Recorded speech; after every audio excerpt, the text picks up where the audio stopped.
What's good? It's Russell Kane here. Today I'm going to be discussing the Go Home show of Friday Night Smackdown for Clash at the Castle. I'm going to jump straight into it. Starts off with Naomi versus Chelsea Green.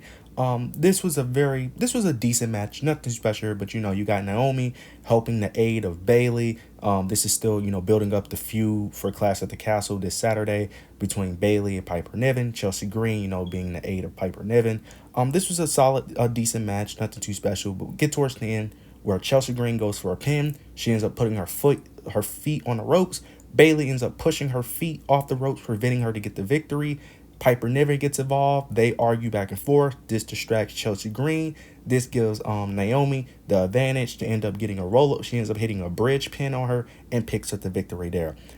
Now next, we get Legado del Fantasma. They have a segment with Nick Aldis, which originally started with Baron Corbin. Baron Corbin was talking to Nick Aldis. Legado del Fantasma ends up interrupting him, making fun of him. They're about to get into it, but Nick Aldis ends up stopping it, and this plays a major role into later on into the show. Next, and then after this, after Baron Corbin left, Nick Aldis ends up telling Legado del Fantasma that they are fined, and that next time that they do something like what they did last week, they got fined because they attacked Apollo Crews last week, that they get a worse punishment. Then Santos Escobar requests that he gets a match with Apollo Crews, so later on they end up setting up the match between Santos Escobar and Apollo Crews. Now we get Grayson Waller, one of the best things that happened on this show, and they executed this perfectly. Start off with the show. Grayson Waller, Austin Theory insults the Glasgow crowd. They end up calling out DIY because DIY is their guest. DIY comes in the ring. Tommaso Ciampa starts off, ends up saying that if this is he ends up saying if this is the Grayson Waller effect, then why is Austin Theory here? Who is Austin Theory then? Grayson Waller ends up defending Austin Theory. I think Austin Theory was about to speak, but Grayson Waller cut him off. Waller ends up saying that I had this show before Attack with Austin Theory, and that Austin Theory is my boy, and I would take a bullet for him like he did for me last week. Last week, Grayson Waller ended up pulling Austin Theory to take a suicide dive from Johnny Gargano. Then Johnny ends up repeating what Grayson Waller said. He said, because Grayson Waller ended up saying that he would take a bullet for him as well, like Austin Theory did last week. Johnny Gargano ends up repeating it, ends up saying that you would do the same for Austin Theory. Then he ends up saying that should we pull up the footage from last week? Grayson Waller, of course, doesn't want the footage to be seen. They end up pulling up the footage. Grayson Waller ends up responding, ends up saying that is AI, and that I am not taking friendship advice from Tommaso Ciampa, which is true, even though it was Johnny Gargano that was the one speaking. But it is true that if we're talking about friendships, Tommaso Ciampa and Johnny Gargano may not be the best people to speak to, because if you know anything about their feud in NXT, yeah. But he ends up saying that, but you didn't show me beating you last week. Tommaso Ciampa basically ends up mentioning the tag titles, how they're coming for the tag team titles, and that they want to fight, and they want to fight on tonight's SmackDown. Grayson Waller, Austin Theory was actually about to accept the challenge, but Grayson Waller interrupted him again. Throughout this promo, every time Austin Theory tried to say something, Grayson Waller kept on interrupting. At one point, Tommaso Ciampa ended up saying that you listen to your daddy or something like that, but the crowd didn't pick up on it because Grayson Waller was speaking as he said it. Grayson Waller ends up interrupting Austin Theory again. He ends up saying that we're not going to defend these titles and that you're trying to put me and Austin Theory against each other. Then Johnny Gargano gets on the mic and ends up saying that I'm sick of talking to you and I want to speak to Austin Theory. He ends up talking to Austin Theory, ends up saying that I known you for a long time and I've always believed in you, but it kills me to see what you are now because he is using you and you don't need him. Grayson Waller gets angry, ends up attacking Johnny Gargano. Tommaso Ciampa then attacks Grayson Waller. Then Theory ends up helping Grayson Waller, and then Grayson Waller ends up jumping Tommaso Ciampa. He ends up jumping Tommaso Ciampa for a bit. Then Johnny Gargano is charging for a super kick on Grayson Waller, but Austin Theory ends up sacrificing himself, pushes Grayson Waller out the way, ends up taking the super kick. Then Grayson Waller tries to, help Austin Theory get back on his feet, but then Tommaso Ciampa ends up doing a running knee, and that's the end of the segment. I love what they did here. This was great. I love how they portrayed this story. I love the tease of them breaking up. It's shocking that they're doing it this soon, but I like it. I love Austin Theory did a great way of selling it as well, because each time Grayson Waller kept interrupting, he just kept getting more frustrated and more frustrated. Like, I don't know how he would. I don't know his reaction, how the crowd will react when he turns babyface. But I am interested to see a babyface Grayson Waller. I think he could do a lot as a babyface, especially because in real life he acts like a real babyface that WWE will like. So I'm interested to see how that plays. Next, we get a quick little segment with Bayley and Naomi. They're walking down. Then Blair Davenport ends up making a smart comment towards Naomi, and Naomi tried to attack, but Bayley ends up stopping her. So they're teasing a little bit of something that may happen next week on SmackDown with Blair Davenport. I hope they use her, because like, you drafted her to SmackDown. Like, I don't see why you don't use her, especially with the talent, the talent that she has. I really think she could be amazing. But I hope they continue to move forward with that. Then, Bayley and Naomi basically congratulate each other. Congratulate each other. Then out of nowhere, Chelsea Green comes out, talks about how they're going to be the WWE Women's Champion, distracts Bayley and Naomi for Piper Niven to come out of nowhere and ends up attacking them, building up the match for Clash at the Castle. Now we get Santos Escobar versus Apollo Crews. This was a decent match. I felt like it went on a little too long, but this was decent. Early in the match though, Baron Corbin comes out because of course Santos Escobar got Legado del Fantasma out there with him. Baron Corbin comes out and takes out Angel Garza and Humberto. He ends up taking him out. But then later in the match, Angel Garza and Humberto ends up coming back and attacking him, getting the numbers game. Then we get towards the end, though, where... actually, no. They ended up attacking him, but they ended up failing as well. Yeah, they ended up failing. Baron Corbin still got the best of them as well. And this is when Apollo Crews goes for the top rope, tries to jump off the top rope, but Elektra Lopez ends up tossing him off the top rope because the referee was distracted because Baron Corbin was fighting off Humberto and Angel. The ref is distracted. Elektra Lopez pushes Apollo Crews off the top rope. This leads to a roll-up pin from Santos Escobar, and they pick up the victory here. I'm interested to see what Baron Corbin involvement is in this storyline and how they will progress this. Also, too, I'm also interested to see what's next for this group, because the thing is, I like Legado del Fantasma, mainly Electric Lopez and Santos. Humberto and Angel, I haven't seen much from them yet to really judge them, but they're kind of just floundering right now because there's really not much for them to do, mainly because the mid-card scene on SmackDown is kind of non-existent, especially with Logan Paul having a U.S. title. It's kind of hard because Logan Paul is not there, so it's really no mid-card division for the most part. So it's very hard to really create that. But I'm interested to see where this goes, though. I don't really care for Apollo, but they are using Baron Corbin, who I like, so I hope they continue to use him. And we just have to see how this story plays out. Now we get Cody Rhodes. We get a Cody Rhodes and AJ Styles promo. Cody Rhodes starts up the promo mentioning AJ Styles faking his retirement. And he ends up talking about how there are certain wrestlers who overstay their welcome. And he says that AJ Styles might be that guy. The crowd starts singing. AJ Styles comes out. He comes out with the OC. Then he ends up saying, AJ Styles said a few words, nothing too major. But the crowd constantly kept singing throughout this promo. The crowd was electric throughout this promo. Cody ends up asking AJ to step in the ring, talk to him face to face like a man. Why? Because he was standing because AJ Styles wasn't in the ring yet. He was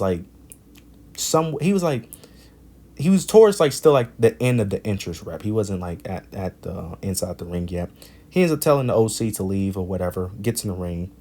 Then AJ Styles starts off. He ends up saying that it took me 17 years to climb the ladder of WWE. You get shut the fuck up chance.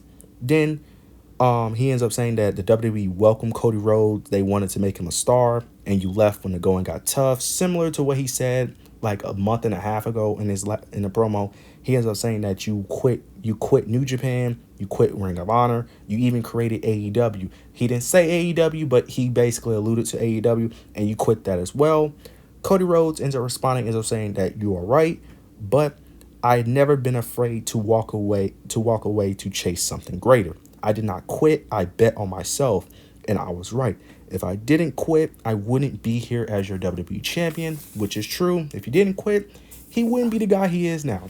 And he ends up saying that if anybody quit, it is you, because in order for you to get a title match, you have to pretend that you was Mark Henry for a day. And he ends up saying that I'm going to make sure that you say I quit. AJ ends up saying that saying I quit is so natural to Cody Rhodes because that's basically all he does. And he ends up saying that I can't quit because I can't quit being the phenomenal one. Then he ends up saying that I know it's going to be tough to beat you, but I'm going to be willing to do whatever it takes to defeat you. And that's the end of the promo. This was a solid promo. This was a very solid promo segment. The Scotland crowd. Oh my God. I don't know why I can't pronounce that word. The Scotland crowd is going to be crazy. They was really good on tonight's show. I will say the singing can be a bit annoying at times. Now, I don't mind it at times, but I feel like in this promo setting, I feel like this was not the time to do it because, you know, the promo is supposed to be serious, intense, and just having the singing kind of just takes you out of it a bit. But overall, the crowd was fine, though. Next, we get a quick segment with the Bloodline. The Bloodline ends up attacking the Street Profits. The Street Profits had an interview segment, but the Bloodline ends up attacking them. This would play a major part into later on in the show. Now we get Michin versus Nia Jax. This is building up from last week when when Nia Jax approached Michin, tell her that she should retire like AJ Styles was supposed to. Michin threw water on her. They brawl, and now we got this match. Tiffany Stratton was also on commentary as well. Once Tiffany Stratton was out there, I kind of knew that she was going to play a factor in this. Michin had the upper hand. They was outside the ring, but Michin started talking trash to Tiffany Stratton. Tiffany Stratton takes off her headset, talks trash to Michin. She had a cup in her hand, threw water on her. Then Michin tosses Tiffany Stratton over the announce table. She get back in the ring. Nia Jax takes advantage, hits the Annihilator, and picks up the victory there. This was nothing too special here. Something just to give Nia Jax the quick victory. I am interested to see this Tiffany Stratton and Nia Jax duo because I know they're real close friends in real life, so they're finally putting that on TV. The only thing is, I still don't think it makes that much sense based off Nia Jax's character. Her character really doesn't go. Her character doesn't really go off the like that type of she doesn't really have that type of character to really want to work with other people. Same thing with Tiffany Stratton to a degree, so I don't know how that would make that work, but it is an interesting pairing. Next, we get Logan Paul and LA Knight. Get a segment. Logan Paul is checking into his house or hotel, whatever, and then one of his people ended up saying that your guy from LA is here. Logan Paul is confused. He's like, "What are you talking about?" Logan Paul realizes that it's LA Knight, and then he walks towards him, and it's LA Knight laying in his swimming pool, just spinning around. Logan Paul is upset, of course. They go back and forth. Nothing too major, but this is great. You have LA Knight literally swimming in Logan Paul's swimming pool. Love that they're building up potentially Money in the Bank. I think it's probably going to happen at SummerSlam most likely. If they do it in Money in the Bank, they probably would just have Logan Paul win by cheating and then have a rematch. I love this segment. Nothing too major here, but this was just a quick, cool, little funny segment. I like what they did here, though. Next, get a quick Carmelo Hayes promo. Carmelo Hayes, after this happened directly after the LA Knight and Logan Paul segment. Logan Paul cuts a promo in the crowd, ends up saying that LA Knight really traveled all the way to Puerto Rico to swim in Logan Paul's pool, begging for an opportunity. I don't chase opportunities. Opportunities chase me. And that's why I already have a Money in the Bank qualifying match. So next week, he's going to have a qualifying match for Money in the Bank, which he should win. I don't see a world where he doesn't win that qualifying match because I don't know who he's going to face. I don't know who he's going to face, but I think he's going to win regardless because there's no one on SmackDown that I could really see in that qualifying match. The only person I could really think of who would be in that qualifying match would probably be like Montez Ford or something like that, but he's busy with the Bloodline, so I don't know what they're going to do. I don't know who's going to be in that match, but he should win that match though. Next, quick Bloodline segment. Nick Aldis talks to the Bloodline. He ends up saying that they're banned from ringside and that they will be suspended if they pull another stunt like that, attacking the Street Profits. Paul Heyman pulls Solo Sikoa aside. He ends up saying that you need to start listening to your wise man, and ends up saying that if you lose this match, you lose your leadership to people who don't care about leadership. Solo ends up saying that if I lose this match, I'm coming after you, which will play a major factor into the main event. Now we get to the main event. Solo Sikoa versus Kevin Owens. This was a decent match. Nothing too special here. Kevin Owens was kind of carrying a good load of this match. We get to towards the end of the match. Kevin Owens ends up hitting a stunner, if I'm not mistaken. Hits a stunner, goes for the pin. Paul Heyman ends up putting Solo Sikoa's leg on the ropes, preventing Kevin Owens to pick up the victory, getting a rope break. Kevin Owens realized this, goes to the outside, and is about to attack Paul Heyman. About to attack Paul Heyman, put him through a table, but Solo ends up coming out, saving Paul Heyman, hits him with a spike, puts him back in the ring, hits him with another Samoan spike, and picks up the victory. After this, though, the Bloodline ends up attacking Tama Tonga, and Tonga Loa ends up attacking Kevin Owens. They're about to put him through a table like they did last week. But then Randy Orton returns, gets a huge pop. He returns, take out the Bloodline, and that's the end of this SmackDown. The end of the Go Show for SmackDown. This was a decent show. This was a solid show. Nothing too special, but this was a solid show. SmackDown, I will say this, needs Roman. They need something because SmackDown kind of just feels like a filler show. It feels like Raw and NXT feels like stuff is happening every week. It just feels like stories are progressing. Here on SmackDown, it just feels like nothing really progresses. It feels like everything stays the same. Now, I feel like part of that is the roster that they have. I feel like part of the roster is lacking, mainly on the men's side. I feel like the men's side are lacking certain things, like they're lacking heels on SmackDown. It's mainly in the main event scene. They don't really have a mid-card division as well. I feel like that will change once LA Knight is champion. But yeah, SmackDown has been decent, hasn't been bad, but they are lacking a couple of things in their show that could be a lot better. But I'm interested for Clash at the Castle. You guys let me know what you guys thought of this episode of SmackDown. Leave your thoughts and opinions down below. Make sure you like, comment, and subscribe. But yeah, that's it.